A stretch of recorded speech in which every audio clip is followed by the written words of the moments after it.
Hey, Bucks here. So, Market Monday. What's going on today? Well, let me tell you, there's a lot. We talked a little bit about the market yesterday in that video, so you can check it out if you want. But I just want to talk about, before we go into the market stuff, this Jadeveon Clowney. While it is animated and very unique and different and stuff, I did notice today I got some messages and some tweets from people saying how squads is broken and whatnot. And basically, a workaround for this squads bug. So, like, if you load in a game with Clowney on your squad, with this art, it will crash and basically take you back out of the game. It will crash it. So, the workaround is the card art switches chem to DE, lowers overall, so it doesn't appear in your top 3. It has been successful on all platforms. Just to let you guys know, before we get into Market Monday, that's how to prevent that crash. Hopefully, EA fixes it before they add more golden tickets, or else that will be rough. So, squads, I know, is kind of like the, can I say it? Yeah, bastard stepchild of the MUT community, because really EA doesn't pay attention to it. It's a lot like draft, a lot like salary, more like salary cap than draft, because they definitely don't pay attention to salary cap. I guess they just made updates the other day. But anyways, that's enough for overall news. Market news, it is kind of a big deal. Candy conversion tomorrow, April 6th, 10:30 a.m. Eastern. 1 candy equals 1.5 training, so that is actually not a good ratio. If you have to decide whether how you want to go and hold your cards, you do not want to have candy holding it tomorrow. You want to have guys. So if you have any sort of candy, try and use it to get dudes off the candy shop, although it's a little bit harder. 4,800 candy is what you need, but in order to get a better ratio of about 2 to 1 versus 1.5 to 1, which they are converting over your candy. Now, if it's a low amount of candy and you don't care, you don't care. I just want to let you guys know that if you have a large amount of candy, it's not a good idea to hold it, because training converts at a better ratio than that by holding the card. Or, just buy these things and sell them on the block now if you so desire. That is always an option too. Now, what should we talk about? Let's talk about some coin making opportunities right here before we get into more Series 6 info, investments, and stuff like that. We touched a little bit on that yesterday, so that's why I wanted to be, maybe shove that to the end. So anyways, I know a lot of people are still doing some pretty good jobs with the Training Variety Pack. I've seen a lot of people make a lot of coins off this, but like I said last week, you're going to need to sell your power-ups. So whether you're okay doing that, it does suck we only have 20 slots to sell, but basically I have a lot of power-ups, and power-ups did go up quite a bit when the eggs opened. Hopefully you guys were able to sell off a bunch over the weekend. Definitely worth a look through your roster. Maybe look through the MUT head, because power-ups are going for a bit. So, like, if we just go and sort by power-ups, we could go right here, line that up, program, power-up, where you at, and sort by price descending. These don't always update the best, and since there's a lot of cards here that are not in that training reroll, we have to go past that down to, like, these cards. Like Michael Dean Perry, that's fine. Like, Fuller looks like he's going for quite a bit in the reroll. So definitely these cards are at 9, 10K up here. Definitely when you're buying an Xbox, PlayStation, of course, you want to look through them too, and then sell them on the block, because all these cards got, they were put out in those eggs, so a lot of people bought them, which means that their power-ups went up in price, which means you can profit. But there you go. Definitely want to be selling off power-ups right now, because those eggs did make a lot of them shoot up. Now, of course, if you're investing in cards, the 50 Julio went up a lot, and we'll talk about, okay, let's just talk about it right now. Never mind. The 50 Julio went up a ton because of the new Julio. Now, the 50 Julio going up a lot was good for some investors that had a few Julios. Now, you can never really tell, who's going to go up a lot. Like, generally, like I said, the 50 cards are decent investments because their sets are kind of difficult to do and expensive. But everybody's basically using Julio right now because they got him maybe cheap Saturday, or they just really like Julio because his stats are kind of insane. I put up gameplay on my second channel of him and him going kind of off on the field.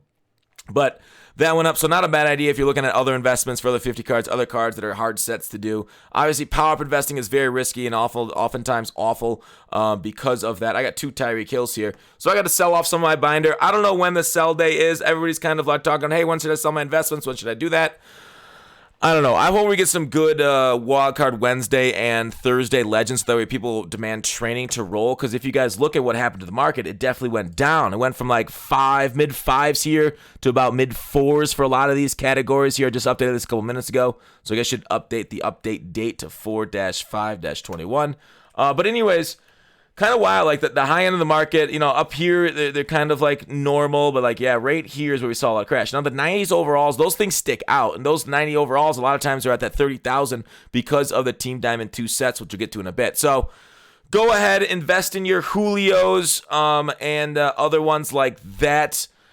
And I will say with Julio and Clowney, a lot of people are wondering, like, hey, Fox, are these things going to go back into packs? Now, I don't know. What they did with presents around Christmas time, with Bo Jackson, DeCastro, that kind of stuff, they gave us power-up passes. Now, I don't think Clowney is going to get a power pass or a training bypass, because he is not in any sort of power-up, right? Because the abilities on him are unique to his card and won't be able to mesh with his power-up. So, the Julio itself, though, I can totally foresee a card coming out that is basically a training bypass for his top card, which could potentially keep some value at his 92, because the 92, I think I saw was going like 400K at some point over the weekend. Let's see what it's at right now.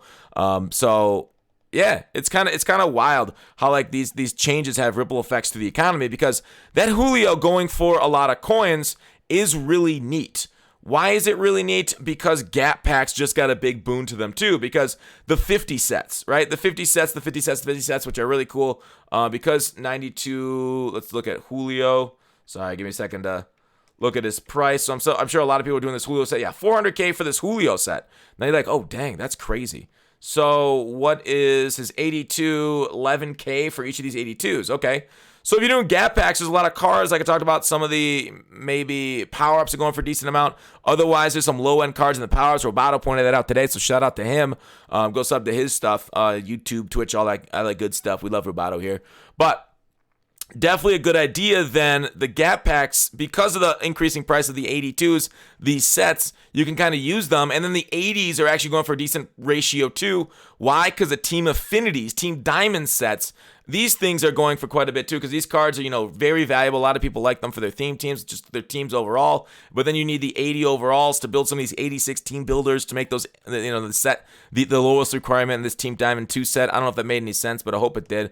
Basically, these 85s down here for a lot of teams, like, you need 10 of them.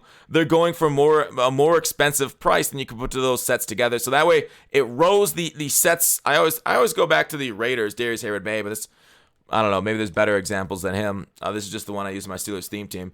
So yeah, he's down to 8K. So that's not that impressive anymore for 85s. If he's down, we'll actually see, because people are rolling maybe that Raiders and that Campus Heroes 85s. I think, let's take a look at the Steelers set, actually. Are people still impressed with Dre Archer? Is that Spriggs card for Seattle's really kind of crazy. So it was at 9.5, almost 10K for 85s. So those are back at kind of normal prices for 85s. They are what they are. So you can maybe skip some of those sets. What's the other very expensive one that people love to use? David Akers, I know, is quite a bit too. His 85s, yeah, they're at 9K too. 12K, I guess you could probably sell them at. 12K for that's kind of a little higher than you like to see, but good for making profit off it if that's what you're interested in. So, anyways, I feel like I'm kind of rambling today. Basically, the if you're running Gap Packs, if that's kind of your coin making method, then you want to roll up all of your cards through the different sets into the exchange set for 82 overall cards, which are right here. 11, 75 to 79 overall gold players. Because those 82s are going so much, because of that Julio, it's not a bad idea if you're doing the Gap method to go through those 82. So big profit set right there for you. Just wanted to kind of point that out for that. So, is that kind of what I want to do? I talked about training variety pack a little bit, and you have to sell your bounty. You can also do the Team Diamond 2 sets in the training variety pack. I know Team Diamonds 2 went down a bit over the weekend because they came out, but it does look like they're back on the rise. The high card, like, the market didn't bounce back to like its previous 2 Sunday levels, but it did bounce back slightly from the big crash. Well, a little bit more than slightly from the big crash on a Sunday morning with the eggs opening, but definitely something to take a look at. The Team Diamond 2 sets, with how expensive they are not bad idea to do if you're doing the training variety pack pulls, because it looks like there's slightly profitable someone, especially, if you can get those Team of the Year cards cheap. So, want to talk about that. Investments in Series 6. Now, it's always an awful idea to hold investments through the Series 6, like we talked about yesterday, because pack odds could go up, right? There's been 4 dramatic pack odd changes. 3 of them coincided with Series, and then the Phantom Series change in December. the last two series did not have huge pack odds increase. All right, so here's what we know. We know the pack odds on these things are going up, right? That is a given. It's about the degree that they go up that the big issue happens. Now the pack odds have, the market has gone down, right? It's gone down about 20% from Sunday morning when that happened. Okay, 20%. Now, what does that mean, right? What does that mean? Does that mean the crash is going to be less than right now? Yeah, obviously. If the market was higher, it would go down more. There's a 6% chance at 91s on all pro packs, which is awful, right? All pro packs are awful. There's no way they're this bad when we come to the new series change. There's no way they can keep all pros this bad. Now, okay, obviously there's a way. They EA it. But like this has got to go up quite a bit. So like I feel like because we haven't gotten good pack odds upgrades in a while, I do feel like 6 will be one. Now I think I said something similar with Series 5 changeover. I was like, oh, Series 5 is going to go up because Series 4 didn't, and then Series 5 didn't really go up a whole big degree either. So it's hard to predict the future and what EA is going to do because EA is wacky with their stuff and they like to keep us on our toes. So your guess is as good as mine. I say I would not ideally hold on to investments through the series changeover. Selling off your team, that's a bigger risk because you take that risk both losing training and card value. Say you sell off a limited time card and because it's a high overall and pack odds don't go up. Like say I sell off the Jahari Evans, right? And then like pack odds don't go up much and then he stays the same price if not more because the Redux doesn't lower it because the Redux isn't coming out of packs very often. Then you're like, oh wow, that was kind of a waste of time to sell it off and buy it back at about a similar price and a little bit of coin with tax involved. So that's the risk. Myself, though, I'm not selling off because it's too late in the season and I don't really feel like it. I got my Steelers theme team here, a couple other flex guys. I obviously want some upgrades with Minka and maybe a couple more cornerbacks for the Steelers theme team. Where's Mel Blount, right? We need ourselves a Blount. But anyways, that's my thoughts on Series 6. Don't hold investments. You don't need to sell your squad, but if you do, good luck on the market crash to you. I wish you luck in the wars ahead because like 4 per training, it seems okay, right? It seems like an okay ratio. It doesn't seem like outrageous. It seems like the market still has a ton of value. Like they don't really crash and kill the market until later with fat packs, right? That's when we start getting training at about 1 per. So I feel like, and I don't have this on, I'd have to go back and look at last year's spreadsheet, but I feel like, cards are slightly more expensive now than they were last year. But we'll go back and look at that maybe next week. Take a look at after the series changeover and compare them.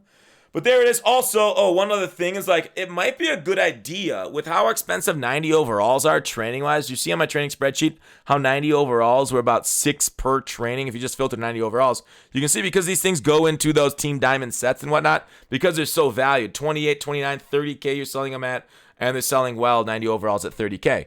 You're like, okay, well, how can I profit off that? Because that's called arbitrage, right? You're taking training, you're buying it cheap at like 4.3 per 4, and then rolling something maybe at about a 90 overall and something at 6, which is like, okay, that's good enough to get over the tax and a little bit of the house odds to make even on the market.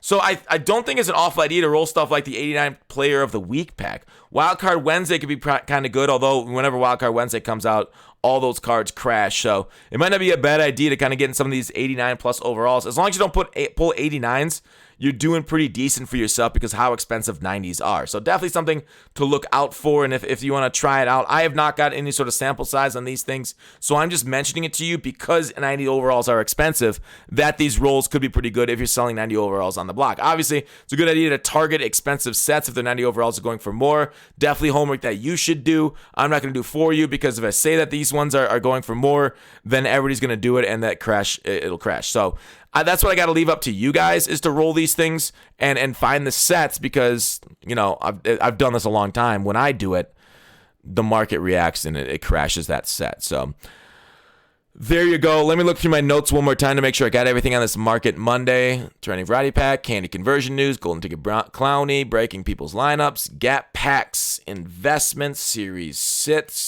Sets were very profitable on the launch. Yep. Exchanges. Yeah. I talked about the exchange with Series 6 yesterday. The power-up passes. I talked about that with expensive cards. 98 or 99 if we get those power passes with Series 6. We might just get a 98 if they're planning on a Series 7. Then maybe do a Series 7, 99 overall power-up pass. Don't really know. Clowny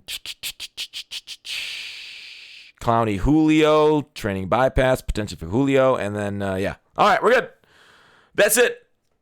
Peace out, dudes. until we meet again. Likes if you like it, dislike if you hated it. Otherwise, take it easy.